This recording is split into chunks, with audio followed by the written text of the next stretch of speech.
প্রিয় বন্ধুরা, কেমন আছেন? আশা রাখি ভালো। আজকের যে ভিডিওটা এটা বেশ মজার হতে চলেছে, কারণ আজকের এই ভিডিওতে আমি যে বিষয়টি আলোচনা করব তা হচ্ছে এই গোটা পৃথিবীর ভিতরে সর্বপ্রাচীন লিখিত গ্রন্থ গিলগামেশের মহাকাব্য। আপনারা আমার সাথে থাকবেন ধৈর্য ধরে, হ্যাঁ, এবং কমেন্ট করবেন। চলুন শুরু করি।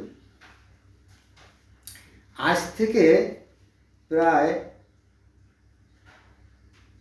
5-6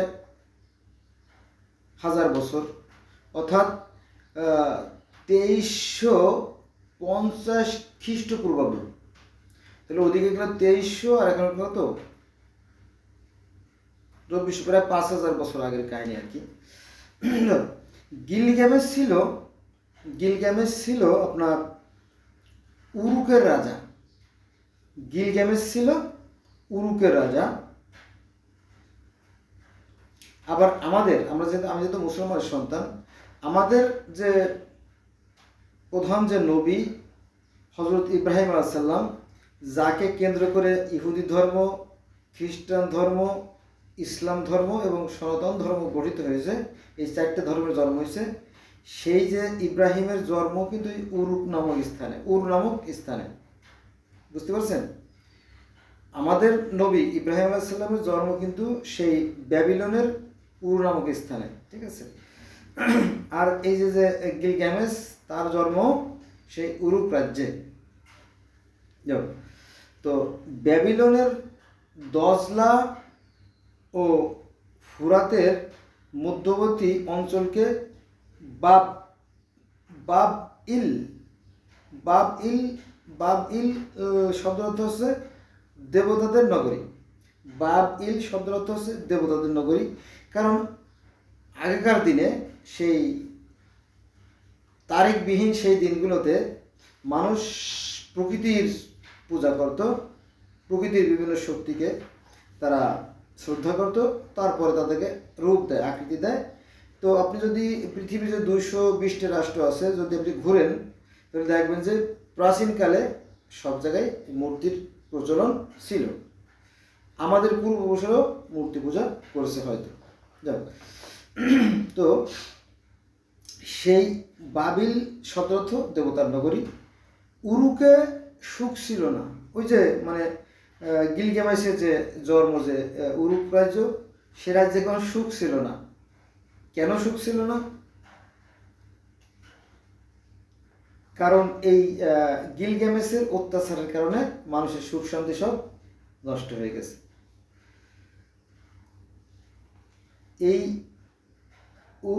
গিলগামেশের যে বাবা, এই গিলগামেশের বাবা ছিলেন একজন ধর্মযাজক। তার নাম ছিল লোগালবান্দা। আবার এই গিলগামেশের মাতা ছিলেন দেবী নিনসাল। পিতা ছিলেন মানুষ, কিন্তু মাতা ছিলেন স্বর্গীয় দেবী।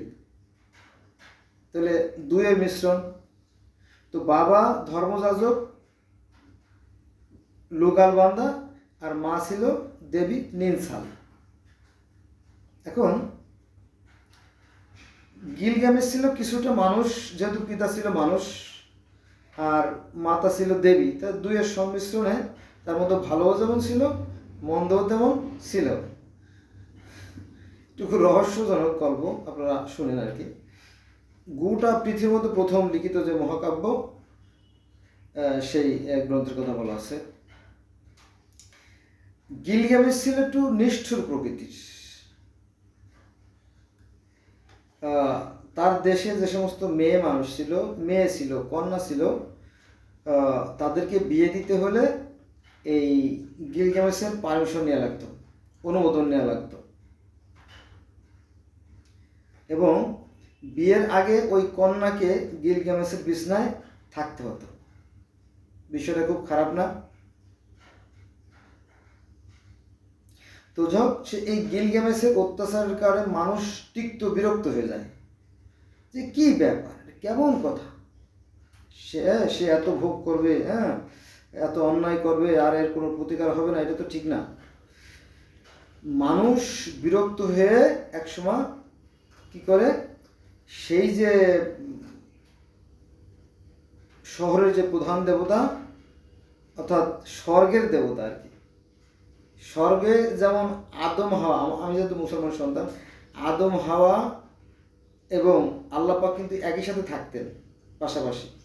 মাঝে মাঝে আল্লাহ পাক এসে আদম হওয়ার খবর নিতেন, যে তোমরা কেমন আছো, কি আশয় বিষয় আছে না, তো সেম, তো সেই আনুও তাদের খোঁজখবর নিতেন।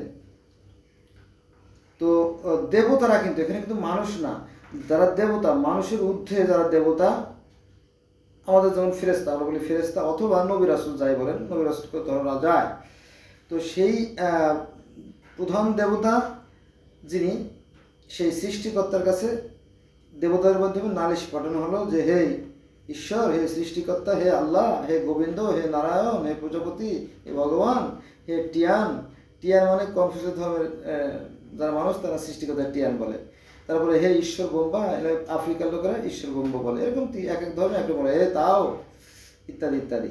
তো সেই সৃষ্টিকর্তার কাছে নালিশ করলো যে এই যে যে গিলগামেশ, সে তো খুবই অত্যাচার করতেছে, মানুষের ঘুম হারাম করে দিচ্ছে, মানুষের ক্ষতি করতেছে, এটা ব্যবস্থা করে। তো তিনি কি করলেন, দেবী আরুরু, দেবী আরুরু যিনি কাদা দিয়ে মাটিতে মানুষ তৈরি করছেন, এই যে কাদা দিয়ে মানুষ তৈরির কাহিনী, এই কাদা দিয়ে মানুষ তৈরি কাহিনী পৃথিবীর অসংখ্য ধর্মে আছে। যেমন এই যে পৃথিবীর প্রথম লিখিত গ্রন্থ গিলগামেশের মহাকাব্য, দেবী আরুরু কাদা দিয়ে মানুষ তৈরি করছিলেন। তারপরে আপনার মিশরীয় ধর্মের দেবতা, তার নাম হলো শেতশুট, তিনি কাদা দিয়ে প্রথম মানব সু এবং প্রথম মানব ইত্তেফনাথকে সৃষ্টি করেছিলেন। তারপরে সনাতন বা হিন্দু ধর্ম যেটা, সেখানেও বিষ্ণু বিষ্ণু বিষ্ণু বিষ্ণু ঈশ্বরের নির্দেশে কর্দম দিয়ে অর্থাৎ কাদা দিয়ে মেলেশ্ব জাত প্রবর্তনকারী জাত সৃষ্টি করলেন, অর্থাৎ মানুষ সৃষ্টি করলেন, সেই কাহিনী আছে। সনাতন ধর্মের কাহিনী আছে। তারপরে গ্রিক ধর্ম এবং রোমান ধর্ম সেই কাদা দিয়ে মানুষ তৈরির কথা বলা আছে। যিনি স্বর্গের রাজা ইন্দ্র, তিনি এপিমিথিউস এবং প্রমিথিউসকে বলল তোমরা সৃষ্টি কার্য পরিচালনা করো। তো এপিমিথিউস কি করলো, গাছপালা, জীব জন্তু, কীট পতঙ্গ, লতা পাতা, গুল্ম ঘাস যাবতীয় প্রাণী সৃষ্টি করলো। আর প্রমিথিউসকে বলো যে তুমি মাটি দিয়ে স্পেশালভাবে একটা মানুষ তৈরি করো। তারপরে সে একটা স্পেশাল মানুষ তৈরি করলো, তো তার নাম আছে প্যান্ডোরা। এই প্যান্ডোরার কথা ইহুদি ধর্মেও আছে, এটা আমি পরে আপনাদের আলোচনা করব। তো মাটি দিয়ে মানুষ তৈরি করলো, মাটি দিয়ে মানুষ তৈরি করার পরে বললো যে হে দেবতা, স্বর্গের দেবতা ইন্দ্র, এর ঊর্ধ্বে কিন্তু আর একজন দেবতা আছে, তিনি হলেন নিরাকার, তার নাম হচ্ছে কাওয়াস।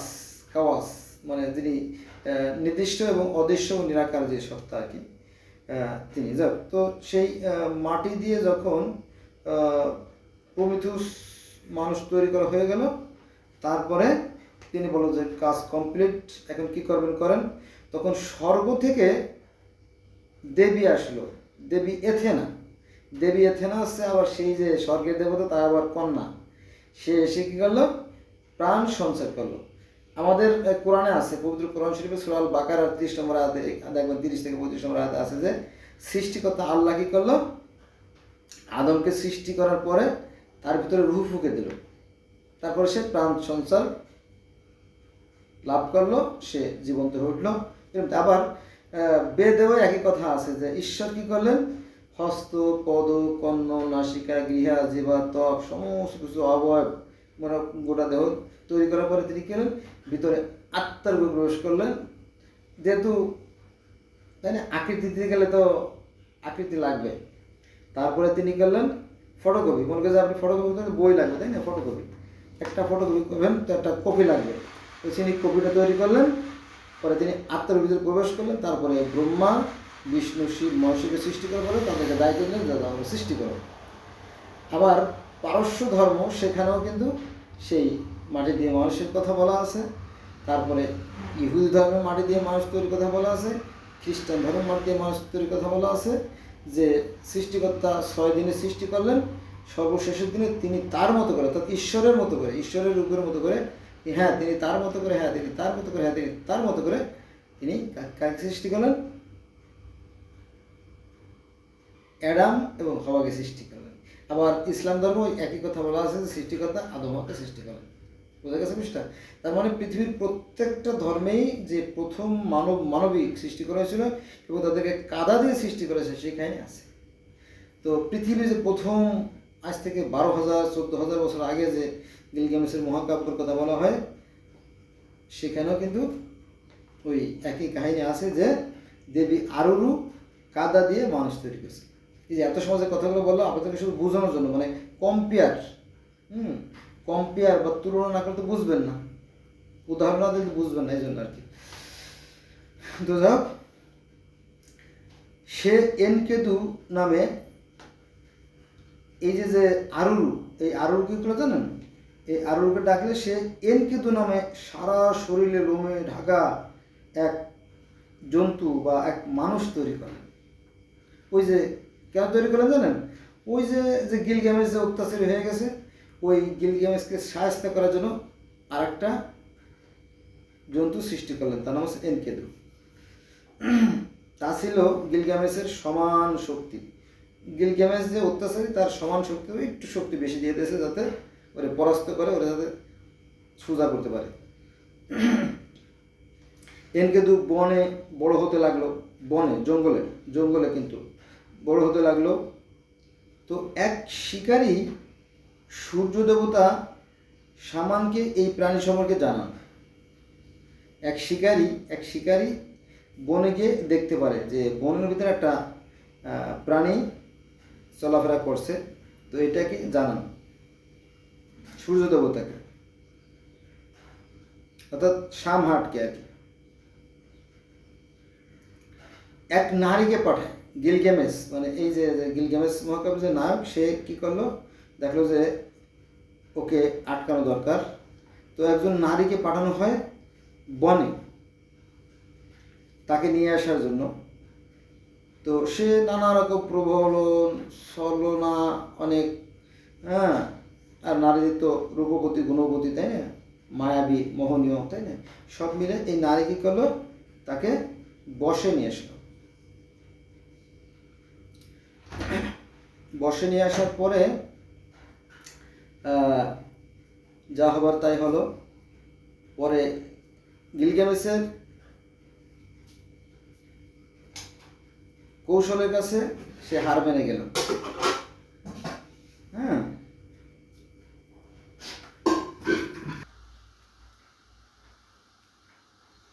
তো সেই বনের যে মানুষটা এনকেতু, তাকে নিয়ে আসা হয়। নিয়ে আসার পরে সে লক্ষ্য করতে থাকে,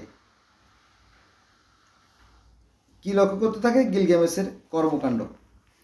তো সে দেখলো যে আসলে ঘটনা সত্যি, গিলগামেশ নারীদের পর অত্যাচার করে এবং একটা নারীকে সে জোরপূর্বক যখন ধরে নিয়ে যাওয়ার চেষ্টা করে, তখন যুদ্ধ বেঁধে যায়। কার সাথে যুদ্ধ বাঁধে? ওই যে গিলগামেশের সাথে এনকেতুর প্রচণ্ড যুদ্ধের পর যুদ্ধ চলতে থাকে, যুদ্ধ আর থামতে চায় না। হ্যাঁ, কঠিন অবস্থা। তো এটা থামার কোনো লক্ষণ দেখা যায় না। বহু যুদ্ধের পরে সেই যুদ্ধের সমাপ্তি হয়। বন্ধুরা, এই যুদ্ধের কাহিনী সম্বন্ধে একটু কথা বলতেই হবে, নইলে আবার হবে না। এই গিলগামেশের মহাকাব্য যে যুদ্ধের কাহিনী আছে, আপনার মিশরীয় ধর্মেও কিন্তু ওসাইরিসের সাথে তার 22 সেতের যুদ্ধের কাহিনী আছে। আবার যদি আমরা দেখি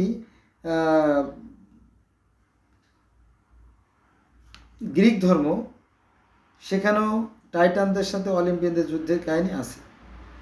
রোমান ধর্ম সে যুদ্ধের কাহিনী আছে।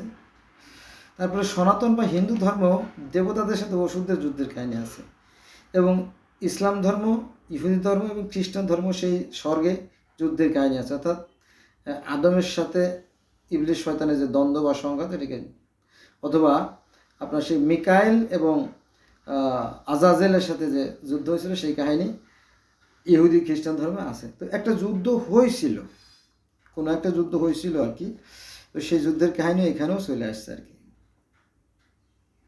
কিন্তু পরস্পর যুদ্ধ করতে করতে করতে করতে করতে যখন তারা পরস্পরের কাছে ব্যর্থ হয়ে যাচ্ছিল, পরে আবার তাদের মতো বন্ধুত্ব গড়ে ওঠে, এরকম একটি কাহিনী পাওয়া যায়। যাও, এরপরে দুই শক্তি যখন এক হয়, অর্থাৎ এনকেদু এবং গিলগামেশের সাথে বন্ধুত্ব গড়ে ওঠে, বন্ধুত্ব গড়ে ওঠার পরে তারা দুইটি শক্তি এক হলে আবার বনের রাজা হোম বাবাকে হত্যা করতে উদ্যত হয়। উভয় মিলে সেই বনের রাজাকে হত্যা করে। তো দেবতারা কি করেছিল, দেবতারা বন রক্ষার জন্য এই হোম বাবাকে নিযুক্ত করেছিল, বনের নিরাপত্তার জন্য হোম বাবাকে নিযুক্ত করেছিল কারা, দেবতারা। গিলগামেশ দেবী নিনসালের সাহায্যে, নিনসাল মানে কি মনে আছে, প্রথম বলছিলাম যে দেবী নিনসাল ছিল হচ্ছে আপনার গিলগামেশের মাতা, আর পিতা ছিল হচ্ছে আপনার লুগালবান্দা। তো সে কী করলো, তার মাতা দেবী নিনসালের সাহায্যে দেবতার সন্তুষ্ট আদায় করে, অর্থাৎ সূর্য দেবতা সামানের কাছ থেকে তারা শক্তি অর্জন করে। তারপর তারা দুজনে যাত্রা করে এবং গিলগামেশ 5টা স্বপ্ন দেখে। বন্ধুরা, এই 5টা স্বপ্ন দেখা প্রসঙ্গে কিছু বলতে হবে। এখানে যে 5টা স্বপ্ন বা প্রার্থনার যে পদ্ধতি কথা বলা হয়েছে, এগুলো আবার মিশরীয় ধর্মকে প্রার্থনার পদ্ধতি আছে, আবার পারস্য ধর্ম, পার্সিয়ান ধর্মে 5 ওয়াক্ত নামাজের কথা বলা আছে, প্রার্থনা আর কি। আবার আমাদের ইসলাম ধর্মে 5 ওয়াক্ত নামাজের কথা বলা আছে, আবার ইহুদি খ্রিস্টান অন্যান্য ধর্মেও কিন্তু ইবাদতের বিভিন্ন পদ্ধতি আছে, এবং এই 5 ওয়াক্ত বা পঞ্চ মহাযজ্ঞের কথা সনাতন ধর্মে আছে, সংক্ষেপে বলে রাখলাম আর কি। তো এই 5টা স্বপ্ন বা আরাধনা বা যজ্ঞর কথা কিন্তু বলা আছে। যজ্ঞ মানে ধ্যান, আরাধনা, তপস্যা, সেই পদ্ধতির কথা বলা আছে। যাক, এই তপস্যার মাধ্যমে কিন্তু সেই দেবতাদের সন্তুষ্ট করা যায়, সেই পদ্ধতিও আছে এখানে। তো সূর্য দেবতার আশীর্বাদ নিয়ে কী করলো, হোম বাবা সহ তার 7 পুত্রকে হত্যা করে। বুঝছেন কথা, মানে গিলগামেশ এবং তার বন্ধু, তো 2 শক্তি এক হলো, এই 2 শক্তি এক হলো, আর এর সাথে ওই যে দেবী নিনসাল সে আছে, তারপরে সূর্য দেবতা আছে, এই সবার সমন্বয়ে তারা শক্তি অর্জন করে। পরে বনের যে রাজা ছিল হোম বাবা, তাকে হত্যা করে এবং তার 7টা পুত্রকে হত্যা করে ফেলে। তো হত্যা করা তো অন্যায়, তাই না? এমনি ঝগড়াঝাঁটি দ্বন্দ্ব সংঘাত চলতেই পারে, কিন্তু হত্যা করা তো আর ক্ষমার অযোগ্য, তাই না? তো এই হোম বাবাকে হত্যা করার পরে এবং 7টা ছেলেকে হত্যা করার পরে কি করে, এই বনের যত গাছপালা আছে সব কেটে নিয়ে এসে কেটে এনে তারা শহর তৈরি করে, নগর তৈরি করে। আচ্ছা, যাক, তো এই যে উন্নয়নের জোয়ার, এগুলো দেখে আবার কি করলো জানেন, আরেকজন দেবী, তার নাম হলো ইশতার, দেবী ইশতার। সেই ইশতার আবার কি করলো, এই গিলগামেশকে বললো যে আসো, তুমি আর আমি মিলে প্রেম করি, তোমার সাথে আমরা বৈবাহিক সম্পর্কে আবদ্ধ হই। কিন্তু দেবী এর সেই যে প্রস্তাব সে প্রত্যাখ্যান করে এবং তাকে অপমান করে। তখন সে অপমানিত হয়, তখন সে রেগে যায়, তোমার এত অহংকার কোত্থেকে আসলো, তুমি একটার পর একটা অন্যায় করে যাচ্ছ, ভাবছিলাম তোমাকে আমি সংশোধন করব, ভালো করব, আর তুমি নাকি বাহাদুরি করো, রাখো তোমার আমি দেখাচ্ছি মজা।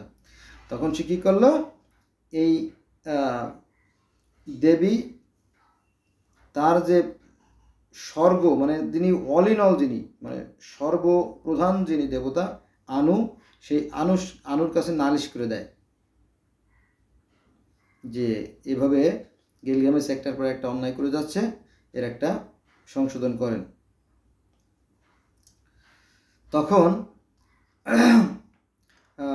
আনু আবার সেই স্বর্গের দেবতা, ইশরাত, দেবী ইশরাত, তিনি সেই স্বর্গের দেবতা যিনি, তার কাছে একটা স্বর্গীয় ষাঁড় দাবি করে যে আপনি একটা স্বর্গীয় ষাঁড় পাঠান, এই ষাঁড় দিয়ে আমি ওকে শায়েস্তা করে ফেলবো।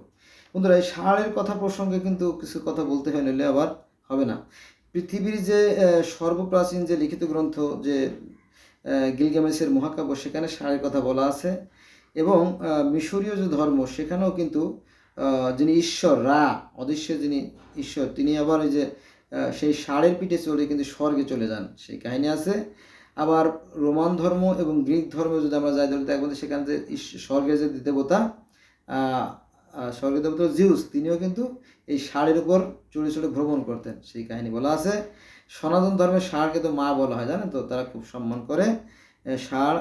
তারপর ইহুদি ধর্মেও ষাঁড়ের কথা বলা আছে মুসার কাহিনীতে, খ্রিস্টান ধর্মেও ষাঁড়ের কথা বলা আছে মুসার কাহিনীতে, এবং আমাদের ইসলাম ধর্মেও ষাঁড়ের কথা বলা আছে মুসা নবীর কাহিনীতে। শুধু তাই তারপরে আপনার পার্সিয়ান ধর্ম বা জরতুশ ধর্ম কিন্তু ষাঁড়ের কাহিনী আছে। মানে জরতুশ ধর্মের যে নবী, তার যে লাঠি ছিল, তার সেই লাঠির মাথায় একটা ষাঁড়ের মূর্তি থাকতো। তো যাক, আবার আমাদের ইসলাম ধর্মের যে প্রথম মানব আদম আলাইহিস সালাম, উনি যখন পৃথিবীতে আসেন, পৃথিবীতে যখন ফেরেশতা নামায় নিয়ে এসে আর কি উপর থেকে ফেলা দিত, উনি আলু ভর্তা হয়ে যেতেন, তাই না, মরে যেতেন। তো যাক, ফেরেশতারা নিয়ে এসেছিল, তো সাথে একটা ষাঁড় ছিল এবং কিছু গম ছিল, এক হাতে আদমের এক হাতে গম ছিল, আর ছিল স্বর্গীয় কিছু গাছের পাতা, যা দিয়ে পৃথিবীতে চাষ হয় আর কি, ফসল দিয়ে, এরকম আর কি কাহিনী আছে। তো এই যে ষাঁড়, স্বর্গ থেকে পাঠানো ষাঁড়, কিন্তু এই ষাঁড়কেও হত্যা করে, চিন্তা করেন অত্যাচারের মাত্রা কত বেড়ে গেছে। তারা সেই বনের রাজা হোম বাবাকে হত্যা করলো, তার যে সাতটা পুত্র তাকেও হত্যা করলো। যেমন সনাতন ধর্মে আছে যে আপনার কৃষ্ণের যে সাতটা ভাইকে হত্যা করেছিল কংস, এরকম একটা গন্ধ পাওয়া যায়, হালকা একটা গন্ধ। তো এখানেও সেই 7টা হত্যার কাহিনী বলা আছে। তারপরে এই ষাঁড়কেও হত্যা করে, এবং ষাঁড়ের যে হৃৎপিণ্ড আছে তার সূর্যকে দেয়, বুঝা গেছে, ষাঁড়কে হত্যা করে সূর্যকে দেয় কি। ফলে এনকেদু দেবতাদের অভিযোগে, ফলে দেবতারা কী করে জানেন, দেবতারা অভিযোগ করে যে না না না না না না না, এটা ভারী অন্যায়, এগুলো মেনে নেওয়া যায় না। ফলে এই যে এনকেদু, অর্থাৎ যে হত্যা করে আর কি, যে মাস্তানিটা করে, পণ্ডিতি করে, তার মৃত্যু ঘটে যায়। মৃত্যু ঘটে গেলে তো গিলগামেশের শক্তি কমে গেল, সে শোকে দুঃখে একেবারে মৃত্যুপ্রায়। তারপরে সে দেখলো যে আমি তো মরতে চাই না, আমি অমরত্ব পেতে চাই, আমি মরতে চাই না। সে কী করলো, যে বাঁচার কি পথ আছে, মানে চিরকাল বেঁচে থাকা যায় বা অমরত্ব পাওয়া যায়, এমন কি পথ আছে। তখন খোঁজ নিয়ে দেখা গেল যে পুতনা পিস্তিম, যেমন আমাদের ইসলাম ধর্ম আছে নূহ আলাইহিস সালামের কথা, যে তিনি অমরত্ব লাভ করছিলেন, তিনি সেই মহাপ্লাবনে মরেন নাই। এই মহাপ্লাবনের কথা ইহুদ ধর্মে আছে, খ্রিস্টান ধর্মে আছে, ইসলাম ধর্মে আছে, সনাতন ধর্মে আছে আপনার সেই মৎস্য অবতার বা সেই মানে সেই বন্যার কাহিনী, বুঝছেন। তো এই বন্যার কাহিনী পৃথিবীর অসংখ্য ধর্মে আছে। তো এখানেও সেই পুতনা পিস্তিম সেই মহাপ্লাবন থেকে বেঁচে গিয়েছিলেন। তো এক বৃদ্ধের কাছে এই খবর জানতে পারে। তো তিনি কী করলেন, পুতনা পিস্তিম ছিলেন সৌভাগ্যবান, কারণ মহাপ্লাবনে তিনি রক্ষা পেয়েছিলেন। তিনি পৃথিবীর শেষ প্রান্তে, পৃথিবীর একটা শেষ প্রান্তে একটা দ্বীপ আছে, সেখানে তিনি বসবাস করেন। তো সেখানে যাওয়াটা বেশ কষ্টসাধ্য, তারপরেও গিলগামেশ কী করলেন, বহু কষ্ট করে, বহু বিপদ সংকুল পাড়ি দিয়ে তিনি দুই কোড়া বিশিষ্ট পাহাড়, 2 জোড়া বিশিষ্ট পাহাড় পার হয়ে একটা মাত্র খেওয়া, আর সেই খেওয়ার মাঝির নাম আছে আপনার উষানাবি আর কি, তার সহযোগিতা শিখে গেল, সে তার সেই গন্তব্যে পৌঁছে গেল আর কি।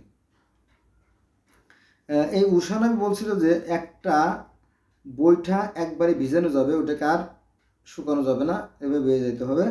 তো উনি অনেকগুলো বৈঠা নিয়ে গেছিলেন, প্রায় 120টা গাছের বৈঠা নিয়ে গেছিলেন, 120টা গাছের বৈঠা, মানে অনেক বিপদ সংকুল পথ, অনেক কষ্ট করে করে করে ওই অমরত্ব লাভের জন্য গিয়েছিলেন। তো এটা পুলসিরাত বা আমরা যেমন মুসলমানের পুলসিরাত, আপনার পার্সিয়ান ধর্ম বলা হয় সিম্বৎসাকো, আর হিন্দু ধর্ম বলে বৈতরণী নদী, আর কিরকম কি কাহিনী আছে। তো এখানে একটা নদী তিনি পার হন, বিপদসংকুল নদী পার হয়ে অমরত্ব লাভ করতে যান। যেমন আমরা এই বিপদসংকুল যে পুল পার হয়ে আমরা স্বর্গে যাব, এরকম একটা আভাস পাওয়া যায় আর কি। যা পুতনা পিস্তিম কি করলো,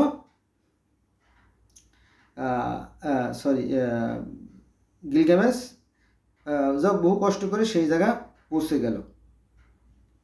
কোথায় পৌঁছে গেল? ওই যে যিনি মহাপ্লাবন থেকে নিজেকে রক্ষা করতে পেরেছিলেন আর কি, সেই পুতনা পিস্তিমের দেশে চলে যায়। তো সেখানে যেতে তিনি সেখানে গেলেন।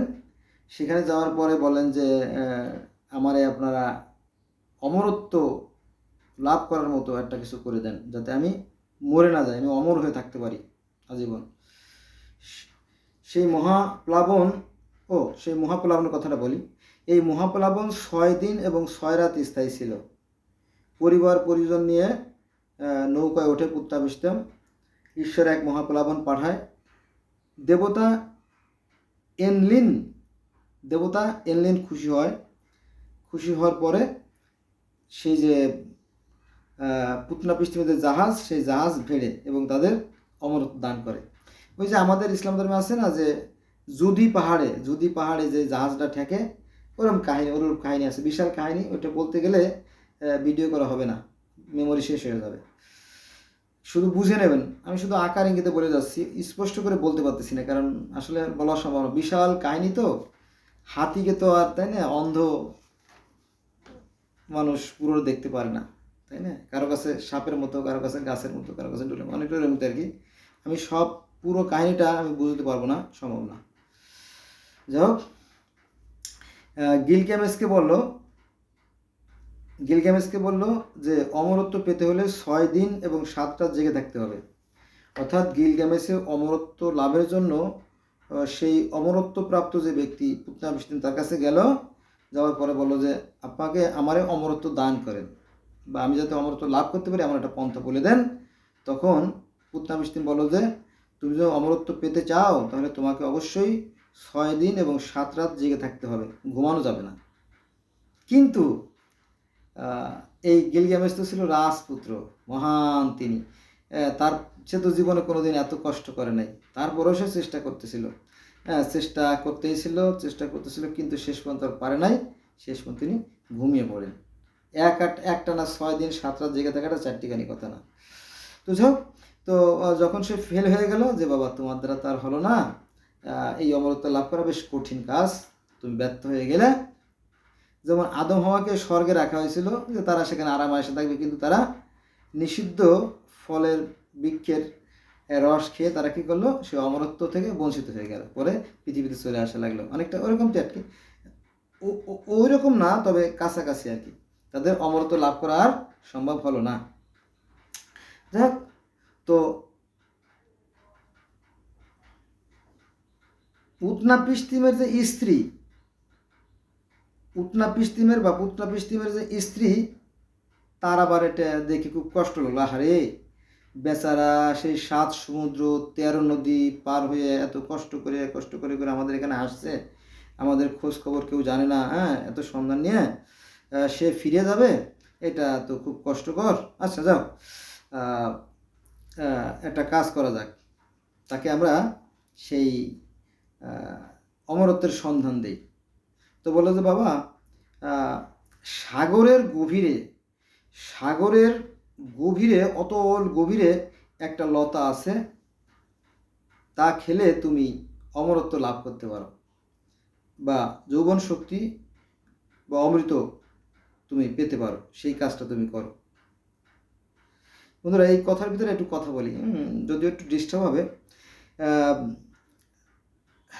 এটা ওই যে আবে হায়াত, খাজা খিজির আবে হায়াত খাইছিল কিন্তু, জানেন? খাজা খিজির এবং তার বন্ধু আবে হায়াত খুঁজতে বেরোয়ছিল, পরে খুঁজতে ব্যর্থ হয়ে যখন ফিরে আসে তখন কিন্তু আবে হায়াত খাওয়ানো হয়েছিল। একটা কাহিনী কিন্তু আমাদের ইসলাম ধর্মে প্রচলিত আছে। তো এক বন্ধু আবে হায়াত খাওয়ার পরে অমরত্ব লাভ করে, তখন আল্লাহ পাক কী করলো, তাকে করলো যে তুমি তো কিয়ামত পর্যন্ত বেঁচে থাকবা, তোমার তো মৃত্যু হবে না, তো ঠিক আছে, বেঁচে থাকার কী লাভ হবে, তোমার একটা দায়িত্ব দেই, তুমি সাগরের গভীরে থাকো। খাজা খিজির, নবী খাজা খিজির উনি কিন্তু ওই আবেহাত খাইছিল, এই অমরত্ব লাভ করছে, তাকে ওইখানে দায়িত্ব দিয়েছে, তুমি এখানে থাকো এবং তুমি জীবের এবং গাছপালার যদি কোনো দ্বন্দ্ব হয় তুমি সেটার বিচার আচার করবে। এর কাহিনী আছে, আমাদের ইসলাম ধর্মে এই কাহিনী আছে। তো সেই কাহিনীটার গন্ধ এখানে পাই আমরা, যে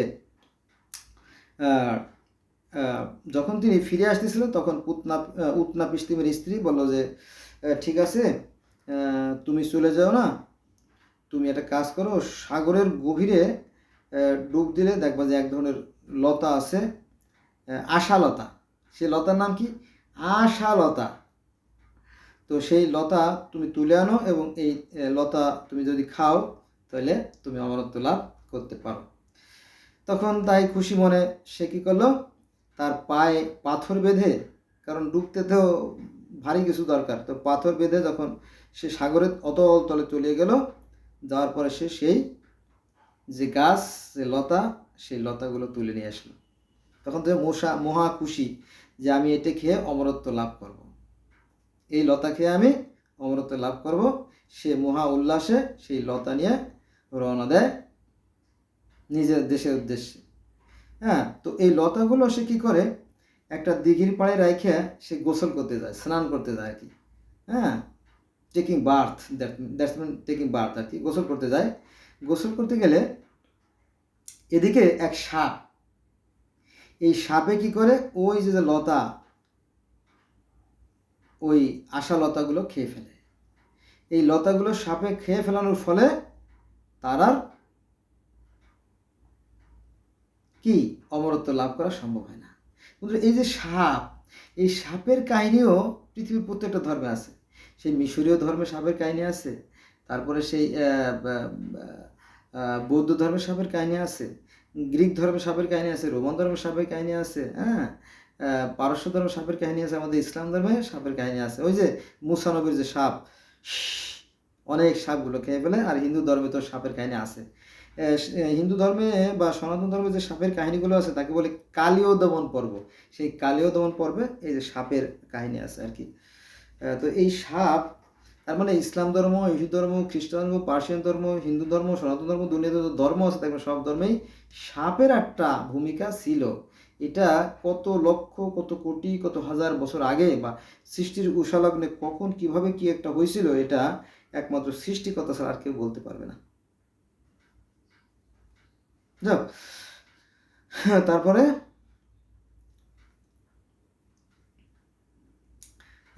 অনেক কাহিনী আছে, এখানে আমি স্পষ্ট করে বলতে পারবো না। দেবী নিন্তি সৃষ্টি হয়েছিল দেবতা এনএসকির পাঁজরের হাড় থেকে। দেবী নিন্তিকে সৃষ্টি করা হয়েছিল দেবতা এনএসকির পাঁজরের হাড় থেকে। অর্থাৎ আমাদের ইসলাম ধর্মে যেমন আছে যে আদমের পাঁজরের হাড় থেকে হাওয়াকে সৃষ্টি করা হয়েছিল, এরকম একটা কাহিনী সেই পৃথিবীর মানে সর্বপ্রাচীন যে লিখিত গ্রন্থ গিলগামেশের মহাকাব্য, সেখানেও কিন্তু আমরা দেখতে পাই। এইটা স্পষ্ট নাই, কারণ আমার কাছে একটা নোট, তো আমি মূল বই থেকে নোটগুলো পড়ছি, বুঝছেন, এটা আর কি একটা মূল বই থেকে এগুলো, কারণ গোটা বই তো আর একটা ভিডিওতে আলোচনা করা যাবে না, এলোমেলো হয়ে যাবে। জাস্ট একটা ইঙ্গিত দিয়ে গেলাম যে এরকম ঠিক কাহিনী গিলগামেশের মহাকাব্য আছে। উরুকের চারপাশে দেওয়াল তৈরি করে আর কি, ওই যে গিলগামেশ উরুকের চারপাশে দেওয়াল তৈরি করে এবং 126 বছর ধরে রাজত্ব করে এই গিলগামেশ। তারপরে মৃত্যুর পরে এই গিলগামেশকে কী করা জানেন, এই মৃত্যুর পরে গিলগামেশকে ইউফ্রেটিস নদীর তলদেশে, এই গিলগামেশকে এই নদীর তলদেশে কবর দেওয়া হয়। সিডার বন, ওই যে বনে এনকেদু বাস করত, যেই বনের নাম হচ্ছে সিডার বন। আর প্রেমের দেবী যে ছিল স্টার। তারপরে ওই যে মাঝি গিলগামেশকে অমরত্ব লাভের জন্য সাহায্য করছিল বা নদী পার হতে সাহায্য করছিল, সেটা ছিল উষানাবি। আর এই পথ পার হতে তাদের 12 দিন সময় লাগছিল, এরকমটা আর কি। তারপরে সুমেরীয় এই যে কাহিনী আমি বললাম, যে গিলগামেশের মহাকাব্যের যে গল্প বললাম, এটা হচ্ছে সুমেরীয় ভাষা, এটা মিশরের আশেপাশে হবে আর কি। তো কিউনিফ্রাং বর্ণমালা, এটা হচ্ছে কিউনিফ্রাং বর্ণমালা লেখা আর কি। এটা হচ্ছে ocean of death. Ocean of death এর বাংলা অর্থ হচ্ছে আপনার মৃত্যু সাগরের ওপারে। তো বন্ধুরা, আমি আসলে এভাবে স্পষ্ট করে বলতে পারতেছি না, নোটগুলো এলোমেলো হয়ে গেছে আর কি।